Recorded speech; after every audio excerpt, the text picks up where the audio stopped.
Well, I guess we should lock all this up for one last time. I guess we'll leave them. We'll leave the new owners a little bit of beer there, but I am gonna kind of miss this place. Go ahead and get it locked here. Everything's gone. We got everything of ours all taken out of the building, moved to our property up the hill. So I think it's just time to head home and say goodbye to this place, though. We'll be seeing it when we're working on the field nearby. Sad to see it go, but we are completely out of debt because of this and have a little bit of cash in hand to make improvements around the farm if we choose to do that, or just kind of enjoy life and spend a little bit of money. But from what I understand, today is planting day and we get to start putting beans in the old flax field. So we're gonna put some, or we'll put some peas. We're gonna plant peas today.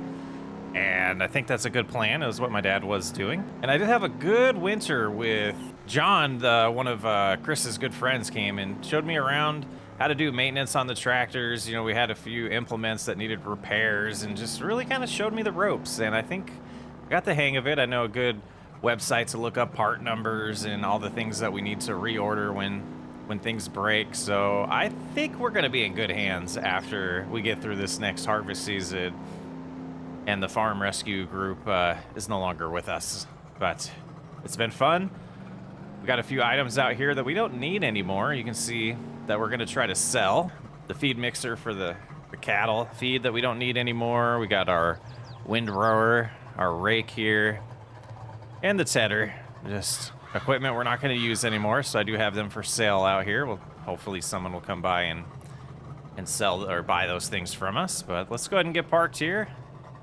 And I think it's going to be time to potentially upgrade the seeder. We've been having a good debate about that over the winter, and I think Chris is right. I think we should head to the dealership and potentially trade that in for an upgrade. I think what I'll do is pull the semi around, and we'll load up the seeder on here and take it into town and get our new setup. On the other hand, I don't know if this thing is gonna fit on here. Yeah, I don't think that's safe. I think we'll just drive up to the... I think we'll just drive in and get it taken care of that way. Let me shut that diesel off. All right, yeah, let's just drive in. It's not too far to the dealership. And for point of reference, you can see back in the corner there is where we turn to sell the bales usually. And straight in front of us now is the dealership. Quite a drive, and we did talk to them about getting their biggest seeder possible that they can get to us in time to get the peas in the ground, because we do need to get them in the ground in April. So we'll be, yeah, I'll just let you see it. All right, and they wanted me to park this just right by these garages, so we'll go ahead and do that and head inside and see what they got for us. All right, that's all done. And with the trade-in, this new setup cost us about $200,000, but it'll be well worth it, I believe. I'm convinced. Look, oh, this thing is huge.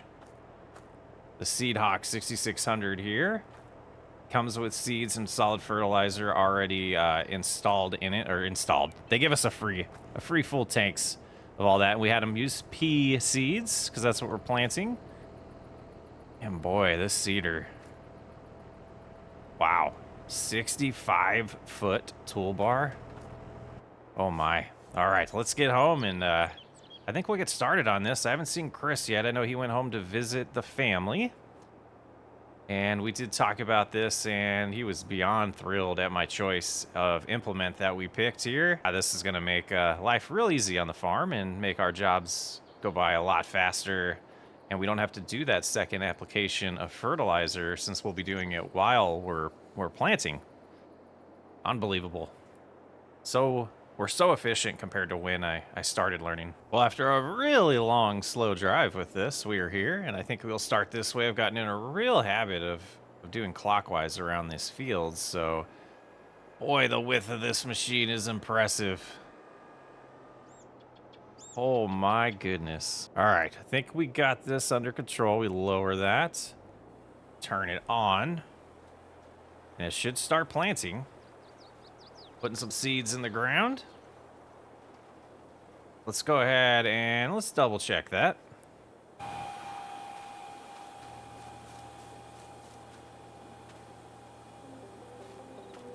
Yeah, it looks pretty good.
Well, we are out of seed, and we got a good amount done. We got, 2 headlands done in about 3 rows as well. So I think we made some good progress. I'm going to get this filled up with seed here, but since this is the closest field, the one to the left is also close, but that other one, driving back and forth, is just not going to cut it. So I did see some implements there that might help us with moving a lot of seed around. So after doing this field, I might head back to that dealership and look into the options they have for us, and we'll go from there. So this should be a good place to get back at it here.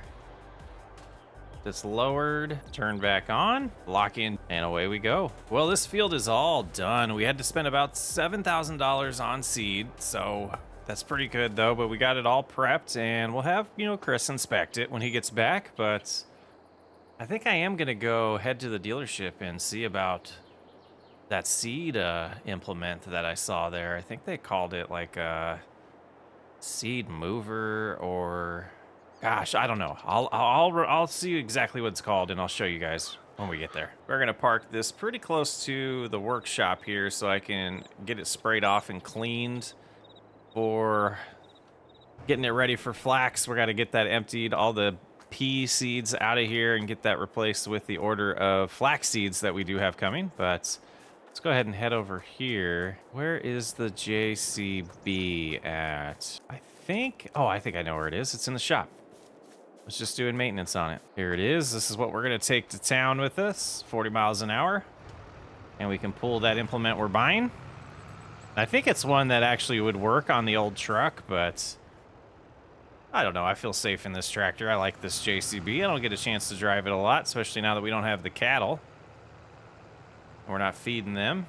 Did get a couple calls on people that are interested in these implements, so we'll see if we get those sold here soon. All right, we've arrived. We'll go take a look at their catalog and see exactly what that implement was called here. And we have some flaxseed here that is in this. Well, let's get out and show you guys. It's called the Seed Runner. The Seed Runner 3755 Extra Large, or XL. And this is, we're going to be able to bring this to the farm. Pipe out. Oh, okay. So yeah, we move the pipe like that. And then you put that over, the seeder, and we can fill it up. And then do that. We close the pipe. Works out pretty sweet. Besides the fact that it's clipping with my tractor.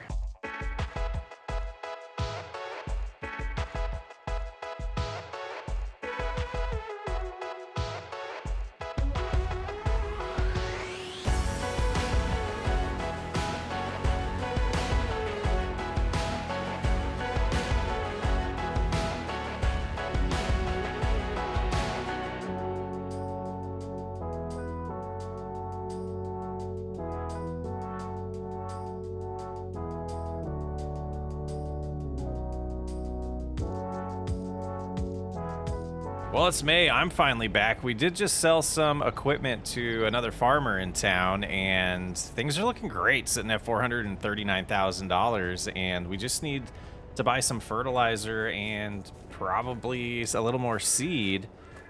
But boy, we weren't even here, and we got a field planted. This is promising. This is very promising. So you can see the peas here looking real nice. Coming in good. Fertilization looks good. I don't believe that we're going to need to do any weed spraying on it since we tilled up the ground so much this year. Let's go see what good old Lucas is up to. I do know he bought a pretty cool implement over here, the seed runner, and they're going to need that pretty soon. But I was just going to kind of be nosy over here since I'm finally back, and we're going to help with the rest of planting here. But only one implement, so we will have someone run the seed runner. And Lucas is definitely wanting to do all this work himself. Let's see if we can find him on the field. Oh, there we go. We got a nice silhouette of it in the background there. I believe he bought the Seed Hawk, which is an amazing implement and perfect for this size of a field. Or basically pretty much all three of these fields are pretty huge. So yeah, let's cruise around, see if we can get a closer look. Boy, it looks like he's making good progress though. That's only 2 headlands worth on that implement. That's some quite the width there. He's outrunning us. We should have gone the other way. Finally catching up here. We're going 46 miles an hour. Yeah. Look at that thing in action. That is gorgeous. Huge piece of equipment there, or a couple pieces. Great job, Lucas. Yeah, that's pretty solid work. I love it. All right, let's get this gator put away, and then we will hop in the JCB. I know they're going to need seed here pretty soon. All right, it's got that put away. Close the garage. All righty. And another field done. I'm taking over for Lucas now. He did finish, but I'm going to take this in. I asked him if I could use it on the other field. I haven't used this implement before, so I wanted to give it a shot. I do have a good friend in Iowa that owns one of these that runs a whiskey farm, but yeah, I meant to visit him and check it out. I love this implement. So let's go ahead and about right there should be good, and then we'll jump in the seed runner here, and we should be able to fill this on up. That should do it. We'll have to follow. We'll get this sent down to the field. I don't know if we're going to need it on the next field or not. It's a little bit bigger than the one we just did, so capacity might be okay, but we got that completely filled up. Let's head down to the field down the hill, field number 7, and get that planted. And this is a big boy. Exciting. One last field to plant.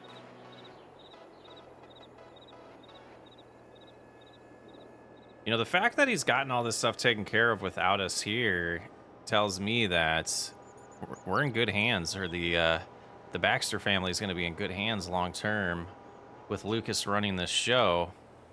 And I think he's going to stick to it. I know the selling of the cattle farm, or the feed lots, it was a little sad to me. I would like to have seen him take that on, and at least attempt to take that on, but he chose not to. And we got to respect that. But he's still here. He hasn't disappeared. We did give him a little bit of time off and let him go do some things, you know, during the fall. But he's got to figure out how to get that to balance his life as well. He doesn't want to just farm. Wants this to be his job. You know, it's his career. But, you know, everyone likes to have leisure time. And I think we've got him set up for success. And we're looking for some farm hands to hire him in town. You know, the ones that Dad used, they have since retired. That was, you know, weird coincidences, but it was their plan last year to help out, and he was going to have to find new ones either way. So we're helping him out with that, and we got a couple leads. We're going to interview them later on, but that should be good for him. We know we don't really need them until after harvest is what our contract has us helping through, so pretty exciting times. We'll get this field all planted and regroup. And another flax field all planted. Heading back to the farm now, put the equipment away. And the way we've treated these fields is just kind of enjoy the summer. summer's coming real quick. You know, we get the rest of spring here and then a little bit of summer, and then these crops will be ready to harvest. But without that cattle feedlot, we don't have a whole lot to do between now and that time. So I will probably be heading back home to, you know, take care of my own farm and be with the family, and we'll come back when it's time to harvest, and I'm sure Lucas will be ready for that.